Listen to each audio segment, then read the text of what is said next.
देखी ना बाबा देख ली हैं तो जना हमन के दुख तकलीफ दर्द रही खत्म हो जाए ना।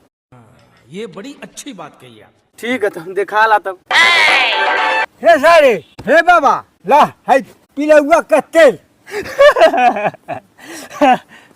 मार साले का खोपड़ी तोड़ साले। पिलौआ ना पे पे पे पे पेरौआ तेल।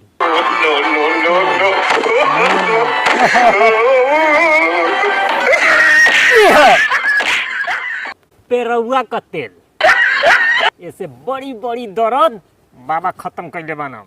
आगे आगे देखो लोग होला का आज तो हर सब तकलीफ सब दर्द हर ली है बाबा ए पेरौआ के तेल।